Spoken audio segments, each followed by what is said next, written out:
तो ईसीयू ख़राब होते हैं तो किस तरह की समस्याएं आती हैं, यानी कि जब ईसीयू ख़राब हो जाएगा तो आपका एमआईएल लाइट ना ही आई3एस का लाइट, साथ में आप इसका पंप भी वर्क नहीं करेगा।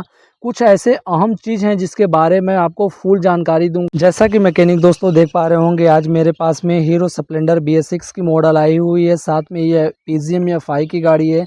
आज मैं जिस चीज़ के बारे में बताने वाला हूँ काफ़ी यूनिक चीज़ है। उससे पहले मैं बताते चलूँ, काफ़ी समय से आपको सुनने को नज़र आ रहा होगा कि सर इसका ईसीयू ख़राब हो गया है, ईसीयू ख़राब हो गया। लेकिन ईसीयू को ख़राब साबित करने से पहले आपको कुछ ऐसे टिप्स होते हैं जो कि उसको जानना काफ़ी ज़रूरी होता है, क्योंकि ये आपको फाइंड आउट करने हैं कि जो इसका लगा हुआ ईसीयू प्रॉपर ख़राब हो चुका है। क्लियर कर दूंगा कि एक्चुअल जब ईसीयू ख़राब होते हैं तो किस तरह की समस्याएं आती हैं, यानी कि जब ईसीयू ख़राब हो जाएगा तो आपका एमआईएल लाइट ना ही आई3एस का लाइट, साथ में आप इसका पंप भी वर्क नहीं करेगा। कुछ ऐसे अहम चीज़ हैं जिसके बारे में आपको फुल जानकारी दूंगा, ताकि आपको फिर किसी अदर प्लेटफॉर्म पे जाने ही ना पड़े मेरे प्यारे मैकेनिक दोस्तों। उसके लिए क्या करना पड़ेगा, सबसे पहले इसके साइड पैनल को और इसके लगे हुए सीट को ओपन कर लेना पड़ेगा कि मैकेनिक दोस्तों आने वाला इनपुट देन जाने वाला आउटपुट एकदम बच्चों के तरह समझा दूंगा। अगर आप इसके इनपुट और आउटपुट का खेल समझ गए तो आपके पास किसी भी प्रकार की समस्या लेके गाड़ी आती है तो आपको इसके मात्र कुछ ऐसे स्टेप होते हैं जिसको आपको फॉलो करने होते हैं। सबसे पहले आपको ये चेक कर लेना होता है कि इसका जो पंप है कि चाबी स्विच को ऑन करने के बाद साउंड कर रहा है कि नहीं कर रहा है, साथ में इसका एमआईएल लाइट जल रहा है कि नहीं जल रहा है, साथ में इसका लगा हुआ आई3एस का वर्क कर रहा है कि नहीं कर रहा है। इस तरह से आपको बार बार चाबी स्विच को ऑन ऑफ करके चेक कर लेने होते हैं। अगर आप इस तरह का चेकआउट कर लेते हैं तो आपको ईसीयू को ख़राब साबित करने में ज़्यादा समय नहीं लगेगा, क्योंकि कभी कभी कुछ ऐसे समस्याएं आती हैं, कुछ ऐसे सुनने को आता है, कुछ मेरे मैकेनिक दोस्तों का कमेंट आता है कि सर अब हमने एक गाड़ी लिया था उसमें ईसीयू ख़राब था, लेकिन हमने सब कुछ बदल दिया, करंट का प्रॉपर सप्लाई नहीं आया। तो मैकेनिक दोस्तों मैं बताते चलूँ, किसी भी चीज़ को आप ख़राब साबित करने से पहले उसको अच्छे तरह से चेकआउट कर लें, अच्छे तरह से ये टेस्टिंग कर लें कि जो इसका प्रोसीजर है वो प्रॉपर वर्किंग मोड में है या नहीं है। क्योंकि लगातार इस तरह का जो कि इसमें इनपुट और आउटपुट का खेल इतना अहम होता है कि अगर आप इनपुट और आउटपुट का खेल जान गए मेरे प्यारे मैकेनिक दोस्तों, तो आपको जो घंटों का काम है मिनटों में कर लेंगे, वो दिखा दूंगा। साथ में आपको सेंसर एक्चुएटर के बारे में भी क्लियर कर दूंगा कि चाबी स्विच को सेंसर को काम करने के लिए कितने वोल्ट की सप्लाई आती है, साथ में ईसीयू को वर्किंग के लिए कितने वोल्ट की सप्लाई आती है। जैसा कि मैकेनिक दोस्तों आप देख पा रहे होंगे, ये हमारा जो कि ईसीयू है जिसे हम इलेक्ट्रॉनिक कंट्रोल यूनिट बोलते हैं। मैं इसको जस्ट बाहर कर लूँगा। बाहर करने के बाद और मैं दिखाते चलूँ, यहाँ से मैं इसके प्रोटेक्शन कवर को बाहर कर लूँगा। बाहर करने के बाद मैं आपको एकदम आसानी से समझाते चलूँगा, क्योंकि ये जो हमारा ईसीयू कभी कभी एक ऐसा कंडीशन आता है कि इसके जो पिन लगे होते हैं उसके ख़राब हो जाने की वजह से भी कोई किसी भी प्रकार का सप्लाई नहीं नज़र आता है। तो जब भी आप इसके फिटमेंट कर रहे हैं, जब भी आप इसको लगा रहे हैं प्यारे मैकेनिक दोस्तों, तो आपको इसके पिन को सही से करना पड़ेगा। उससे भी अहम टिप्स जानकारी तो मैं ये दूंगा, जब भी आप इसके टेस्टिंग के प्रोसीजर खाते चलूँ। ये हमारा इसका लगा हुआ ईसीयू का अप साइड का कपलर है और यहाँ से ये हमारा ईसीयू फिट होता है, क्योंकि ईसीयू ही हमारा एक ऐसा यूनिट है जो कि इसके लगे हुए सेंसर को सप्लाई देना, साथ में एक्चुएटर को सिग्नल देने के लिए काम करता है। क्योंकि अगर ईसीयू ख़राब रहा तो आपका 3 फेस वर्क नहीं करेगा, ना ही एमआईएल लाइट देखने को नज़र आएगा। मैकेनिक दोस्तों उससे पहले आपको क्या करने होते हैं, जब भी ईसीयू को ख़राब साबित करने से पहले, ख़राब बताने से पहले आपको इसमें कुछ ऐसे वायर होते हैं जिसके बारे में अच्छे से जानकारी कर लेने होते हैं। क्योंकि इसमें आपका इसके वर्किंग के लिए 12 वोल्ट की सप्लाई चाबी स्विच के ऑन होने पे जाती है। अगर आपका 12 वोल्ट की सप्लाई नहीं जाएगी तो आपका कतई वर्क नहीं करेगा। तो उसके लिए क्या करना पड़ेगा कि इसके लगे हुए रेड ब्लैक वाले वायर को टेस्टिंग कर लेने पड़ेंगे मैकेनिक दोस्तों। उससे पहले मैं बताते चलूँ कि इधर के किसी भी वायर में आपको उलझने नहीं है, सीधे आपको यहाँ से लगे हुए इसके ईसीयू को डिसकनेक्ट करने हैं। उसके कनेक्ट करने के बाद ये कपलर का आपका अप साइड है, अप साइड के पिन नंबर 1 में आपको मिल जाएगा एक वायर जिसका कलर कोड होगा रेड पे ब्लैक, जो कि हमारा इसमें 12 वोल्ट की सप्लाई आएगी। उससे भी पहले मैं बताते चलूँ कि यहाँ से आप पिन को ऐड करके न टेस्टिंग करें, जो भी टेस्टिंग के प्रोसीजर है बैक साइड से करें, क्योंकि यहाँ से छोटे छोटे होल्स बने होते हैं और इन होलों में छोटे छोटे ये पिन ऐड होते हैं। थोड़ा भी लूज कनेक्शन हुआ मेरे प्यारे मैकेनिक दोस्तों तो किसी भी प्रकार का मूवमेंट देखने को नज़र नहीं आएगा। मल्टीमीटर का सेटिंग हमारा 20 वोल्ट पे रहेगा, क्योंकि हमें इसमें बैटरी के 12 वोल्ट की सप्लाई चेक करने हैं। मैं यहाँ पे इसको इस तरह से कर दूंगा। उससे पहले मैं दिखाते चलूँ, जब भी आपके टेस्टिंग के प्रोसीजर करने हो तो इस तरह का छोटा सा वायर ले लेना पड़ेगा।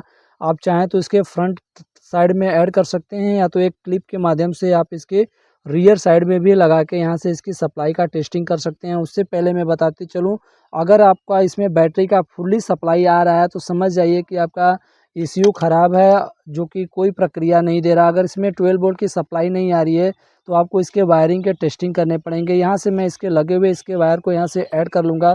जैसे ही मैं इसके रूप्स को ऐड करूँगा और यहाँ से कहीं से मैं ग्राउंड दे दूँगा। जैसे ही मैं इसको ग्राउंड दूंगा, यहाँ से मुझे कोई एक सप्लाई देखने को नज़र आएगा, तो मैं इसको फटाक से फिक्स कर लेता हूँ। फिक्स करने के बाद मैं आपको दिखाता हूँ। यहाँ पे एक वायर को ऐड कर लिया है, इसलिए मैंने इस वायर को लगाया ताकि जो इसका होल्स है वो बढ़े ना, जिसकी वजह से हमें लूज कनेक्शन देखने को नज़र न आए। उससे पहले क्या करना पड़ेगा, इसके चाबी स्विच को ऑन करना पड़ेगा, तो ही आपको 12 वोल्ट की सप्लाई इसके रेड ब्लैक वायर में देखने को नज़र आएगा। तो यहाँ से मैं मल्टीमीटर को यहाँ से ऐड कर लूँगा। ऐड करने के साथ मैं बॉडी ग्राउंड दूंगा, तो आपको यहाँ पे 12.67 की सप्लाई देखने को नज़र आएगा। इससे ये पता चला कि हमारा जो वायरिंग के द्वारा 12 वोल्ट की सप्लाई ECU को वर्किंग के लिए आ रही है, यानी कि हमारा जो इनपुट की आने वाली सप्लाई प्रॉपर आ रही है। इनपुट की सप्लाई में किसी भी प्रकार का दिक्कत नहीं हो रहा है, क्योंकि अगर इनपुट की सप्लाई नहीं आएगी मैकेनिक दोस्तों, तो आपका ECU ये जो लगा हुआ ECU कभी वर्क नहीं करेगा, क्योंकि इसको वर्किंग के लिए 12 वोल्ट की प्रॉपर सप्लाई की ज़रूरत होती है।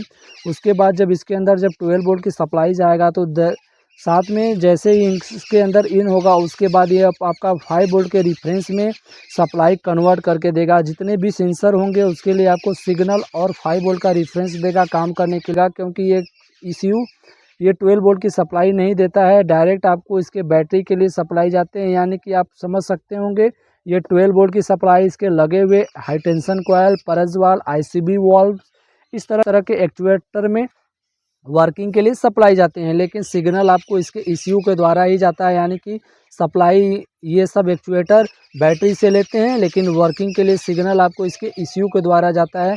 तो हमने आसानी तरीके से समझ लिया, आसान लैंग्वेज में समझ लिया कि हमारा जो कि वायरिंग के द्वारा यानी बैटरी से चाबी स्विच को ऑन होने के बाद ECU को वर्किंग के लिए 12 वोल्ट की सप्लाई इनपुट हो रहा है। इनपुट होने के साथ साथ अब हमें ये चेक कर लेना पड़ेगा मैकेनिक दोस्तों कि जब हमारा इसके लगे हुए ECU में इनपुट हो रहा है, तो फिर ECU में इनपुट होने के बाद सेंसर के लिए आउटपुट हो रहे हैं कि नहीं हो रहे हैं, ये चेक करना पड़ेगा। क्योंकि ये इनपुट के लिए लेगा 12 वोल्ट, साथ में सेंसर को वर्किंग के लिए देगा 5 वोल्ट।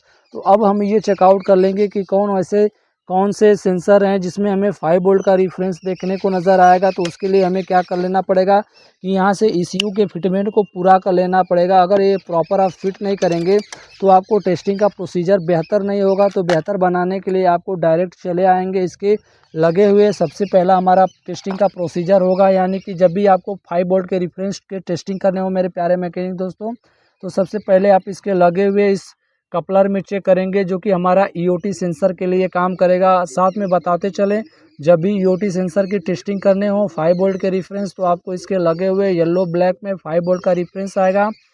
साथ में हमारा ग्रीन पे ऑरेंज जो कि सिग्नल के लिए काम करेगा। लेकिन उसके लिए क्या होता है कि इसके चाबी स्विच को ऑन करना पड़ेगा। यहाँ से मैं इसके चाबी स्विच को ऑन कर लूँगा। ऑन करने के साथ साथ मैं दिखाते चलूँ मेरे प्यारे मैकेनिक दोस्तों, हमारा मल्टीमीटर का सेटिंग वही रहेगा, सेटिंग में किसी भी प्रकार का परिवर्तन नहीं होगा। लेकिन उससे पहले मैं सबसे इम्पोर्टेंट चीज़ बताते चलूँ, जो सेंसर होगा उसके लिए 5 वोल्ट का रिफरेंस आएगा, तो इसके लगे हुए येलो ब्लैक वाले वायर में ऐड करूँगा। यहाँ से मैं इसको प्रॉपर फिट कर लूँगा। प्रॉपर फिट करने के साथ साथ मैं इसको अच्छे से फिट करूँगा ताकि आपको इसका पूरा डाटा देखने को नज़र आए मेरे प्यारे मैकेनिक दोस्तों। जैसे ही मैं इसमें ऐड करूँगा 4.93 की सप्लाई देखने को नज़र आएगा। अब हम जो टेस्टिंग करेंगे इसके लगे हुए 3-in-1 सेंसर का टेस्टिंग करेंगे, क्योंकि 3-in-1 सेंसर काफ़ी यूनिक चीज़ होता है। और इसको क्योंकि इसमें 3 सेंसर मिलते हैं, मैप सेंसर, IAT सेंसर, साथ में TPS, यानी इसके लिए इस प्रोटेक्शन कवर को यहाँ से आपको ओपन कर लेना पड़ेगा। ओपन करने के साथ साथ मैं दिखाते चलूँ, ये हमारा लगा हुआ इसका TPS सेंसर यानी थ्रोटल पैडल पोजीशन सेंसर है। इसके कपलर को यहाँ से डिस्कनेक्ट करके मेरे प्यारे मैकेनिक दोस्तों हम इसको बाहर कर लेंगे। बाहर करने के साथ साथ मैं दिखाते चलूँ, इसमें आपको 5 वायर मिलेंगे, जो कि एक वायर आपका सिग्नल के लिए काम करेगा, एक वायर जो कि 5 वोल्ट का रिफरेंस के लिए काम करेगा, 3 वायर जो कि इसके लगे हुए 3 सेंसर यानी IAT, मैप, TPS के लिए काम करेगा। हम 5 वोल्ट का रिफरेंस चाबी स्विच को ऑन करने के बाद आएगा। अगर आपको ये लग रहा होगा कि इसका जो लगा हुआ आईसीबी वॉल्व ये सेंसर है, तो आप इस भ्रम में ना रहिए, क्योंकि इसको चालू करने के लिए यानी इसको चलाने के लिए 12 वोल्ट की सप्लाई की ज़रूरत होती है। क्योंकि ईसीयू ख़राब होता तो आपको 5 वोल्ट का रेफरेंस देखने को नज़र नहीं आता। जैसा कि हमने इसके लगे हुए ईओटी सेंसर की टेस्टिंग करके 5 वोल्ट का रेफरेंस आपको दिखा दिया। अब हमारा जो नेक्स्ट प्रोसीजर रहेगा, यहीं से सारा सॉर्ट आउट हो जाएगा, सारा फाइनल हो जाएगा कि ये जो हमारा 5 वोल्ट का रेफरेंस है इसमें आ रहा है कि नहीं आ रहा है। 5 वोल्ट का रेफरेंस आएगा वो हमारा इसके लगे हुए ग्रे और येलो वायर में आएगा। तो मैकेनिक दोस्तों, सबसे पहले क्या कर लेना पड़ेगा कि इस तरह से पिन को ऐड ऑन कर लेना पड़ेगा। ये पिन हम इसलिए ऐड करते हैं ताकि हमारा जो टेस्टिंग का प्रोसीजर प्रॉपर टेस्टिंग हो सके, साथ में किसी भी प्रकार का दिक्कत नहीं होगा। जैसे हमने ईओटी सेंसर का टेस्टिंग किया, टेस्टिंग का प्रोसीजर सेम रहेगा, किसी भी प्रकार का बदलाव या परिवर्तन देखने को नज़र नहीं आएगा। फिर इसी वाले वायर में हम यहाँ से लगे हुए मल्टीमीटर को ऐड करेंगे। तो आप देख पा रहे होंगे, जैसे मैंने इसके लगे हुए ग्रे और येलो वायर में ऐड किया, हमें 4.93 की सप्लाई देखने को नज़र आया। इससे ये पता चला मेरे प्यारे मैकेनिक दोस्तों कि इसमें जो इसके वर्किंग के लिए 5 वोल्ट की रेफरेंस आ रही है, यानी कि हमारा जो लगा हुआ ईसीयू है प्रॉपर परफेक्ट में है, किसी भी प्रकार का दिक्कत नहीं। तो मैं दिखाते चलूँ, हमने जो टेस्टिंग का प्रोसीजर किया, बैटरी के द्वारा आने वाला ईसीयू के लिए इनपुट और ईसीयू से जाने वाला आउटपुट प्रॉपर वर्किंग मोड में है, किसी भी प्रकार का दिक्कत नहीं।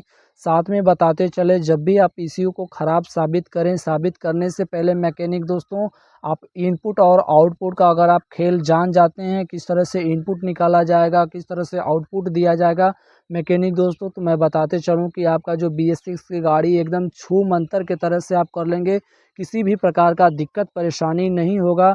मैं इस तरह से मल्टीपल तरीके की गाड़ियों का रिपेयर करता हूं, क्योंकि मैं अच्छे से जानता हूं कि इसके कौन से वायर में इनपुट आएगा, कौन से वायर में आउटपुट जाएगा। इसी तरह आप टेक्निकल वीडियो चाहते हैं तो आप हमारे चैनल को ज़रूर सब्सक्राइब करें, क्योंकि मैं हर प्रतिदिन एक अच्छे वीडियो लाता रहता हूँ।